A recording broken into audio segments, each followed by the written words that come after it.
Ay, grabe. Itong matanda ko. Abay, gusto pang pumunta din sa pag siya ang naglakad ay mga 15 to 20 minutes. Bibili lang ng cream niya sa mukha. Ay di magaling na lang at nakumbisi ng anak na wag lumabas. Di tinanong niya kung pwedeng akong pumunta. Sabi ko, oo naman. Ako na lang kasi kaya ko yung punta ng mabilisan. Eh, napakahirap nung kasama ko siya. Kasi nung minsan kami lumabas na sa kakulitan din niya, doon kami nagpunta. Ay, inabot nga kami ng sirena. Tapos ayaw niyang pumasok sa shelter. Ang kulit. At kung maglakad pa parang model. Ay, sa nervyos ako mauutas sa kanya eh. Kaya eto ako ngayon ang lumabas. May mga tao din naman sa paligid eh.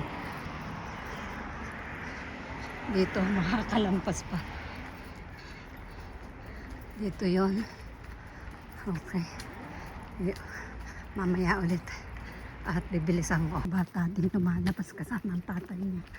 Para normal ang araw. Malapit na ako.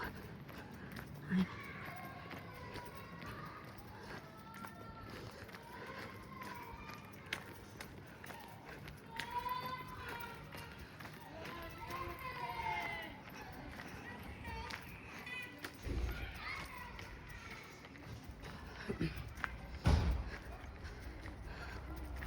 Hingal.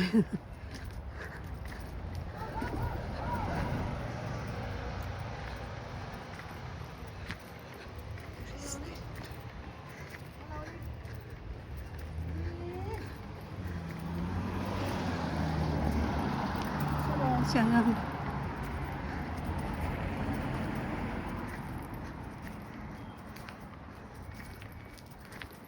My birdie. Siya lang birdie. Yan.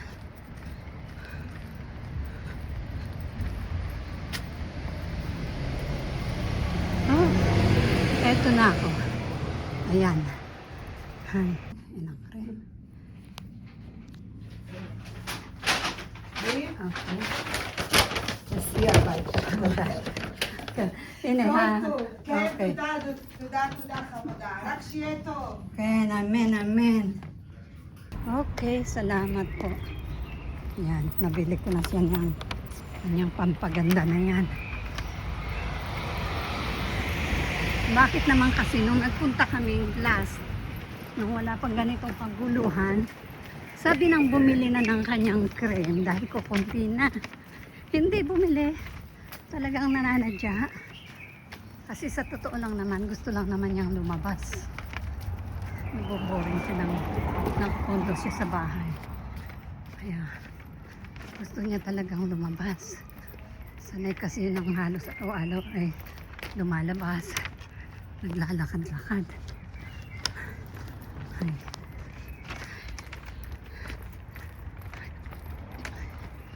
Ay.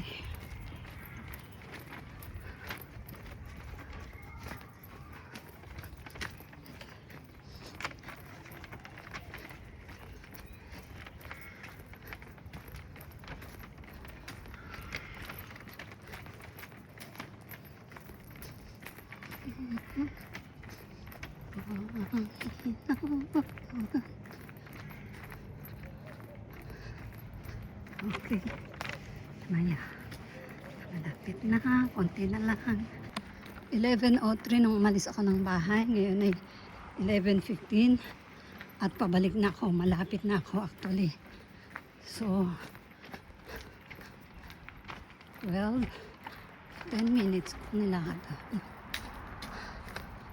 Alaman natin kung ilang minuto ang balikan pagdating ko sa bahay. Kahit mainit, may sirena, pinipilit pa rin ng mga tao na ng ilan o ng, hindi ko masabi kung mas marami. Hindi mo mararamdaman na may kaguluhan dito kapag walang sirena. Kasi nga, salamat sa advanced na teknolohiya ng bansang ito, nadedetect nila pag may paparating na mga ganoong bagay. Ayaw ko sanang banggitin bagay na yun. Kasi, alam niyo yun,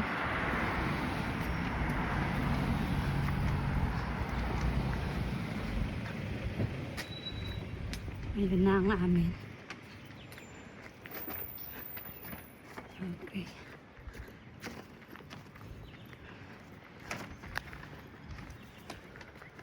Ito na ako sa aming building. May aso. Siya? Ano siya na? No. No, atay ako ka. Ah. Mia mamma per esempio la